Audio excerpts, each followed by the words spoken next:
Hi, my name is Michael O'Reilly, and today I'll be reviewing the film Citizen Kane, which was written, directed, and produced by Orson Welles in 1941. So, Citizen Kane opens up with the death of Charles Kane, who was perhaps the wealthiest man on the planet. His last words were mysteriously Rosebud. After doing a documentary on the life and times of Charles Kane, they realized that they haven't even scratched the surface as to who Charles Kane really was. Jerry Thompson, a reporter, is therefore tasked with finding out who Charles Kane really was and what the hell he meant by Rosebud.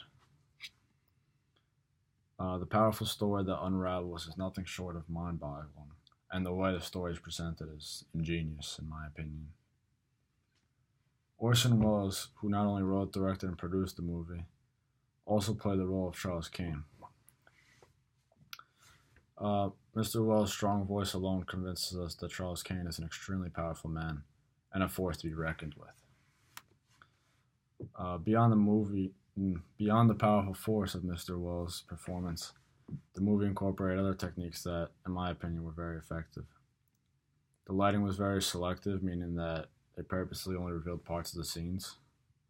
I found myself being drawn into the scenes due to the lighting and other factors. Perhaps even more effective than the lighting technique was the manner in which the story presented itself. The movie started at the end and then used a series of flashbacks to reveal the life and times of Mr. Kane.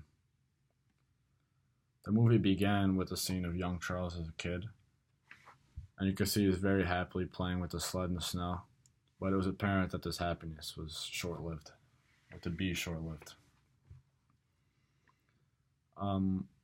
While young Charles was outside enjoying himself, the scene inside the house is much more serious. Charles's mother is in the process of signing documents for her attorney, who's sitting right beside her.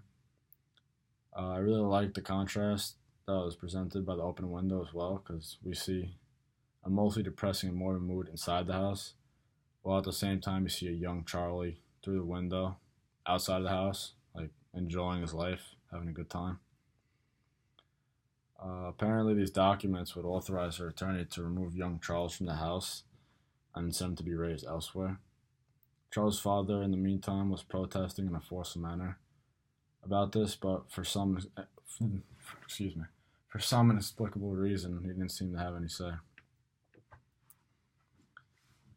There was perhaps a hint of why Charles' father didn't have a say in the matter, though. When young Charles reacts violently to the news that he is being taken out of the household and pushes the attorney to the ground, the father comments that he needs a good smack or something in the same manner, the same effect, I guess.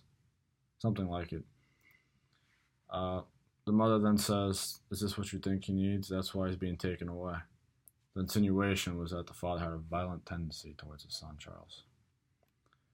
In any event, Charles is told that he is inheriting an enormous amount of money, enough money to make him the richest man in the world, actually. The next significant flashback scene is of Charles at about age 25. He is back from his overseas schooling and is informed of multiple business interests that he now owns, none of which interests him. He owns a small newspaper called The Enquirer, I believe. One gets the feeling that Charles has seen a lot of deception in the world, starting with himself being yanked out of home. In any event, Charles wants to make the Enquirer a newspaper that tells all of the news, honestly. He refers to it as a declaration of principles. Charles ends up marrying the president's niece, and they seem very happy and content at first, but the shallowness of the relationship soon becomes obvious. It seems that all that Charles really wanted out of life was to be loved, as do the rest of us. And while seemingly he had everything as a person would want, he never really had love, not from his parents, his employees, or even his wife. Perhaps because of his upbringing, but he just didn't know how to love, so which is a prerequisite of being loved, so I guess that's part of it. I think this notion of not being loved was confirmed by Charles when he says to his future wife Susan Alexander that I know a lot of people and I'm still lonely. In any event, we see through a series of flashback scenes that they drift apart over the years. A flashback, a particular thorny problem was that Charles' newspaper was writing bad reviews about the president, who was his wife's Uncle John. The final nail in the marriage was when his wife discovered that Charles was having an affair with a 22-year-old woman who was an aspiring opera singer. The story gets eerily prophetic here because no matter which side of the political aisle one identifies with, you simply can't deny the parallels to modern day President Trump. This is not at all to insinuate that President Trump, who seems to have a loving family, is similar to the person Charles Kane is. Rather, it's the circumstances and accusations that are eerily familiar. When Charlie Kane runs for governor, his opponent, who was accused of being part of a large corrupt group of politicians and news media, reveals that Charles has been having an affair with the opera singer, or the aspiring opera singer that I mentioned before, and that happens to be true.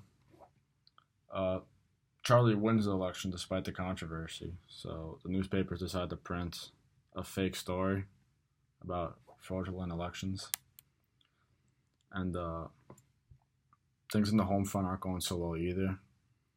Charlie's second wife, Suzanne, really doesn't have the talent to be an opera singer and is getting thrashed by the newspapers. So to make matters worse, Charlie evidently paid his newspapers $25,000 to write a favorable review.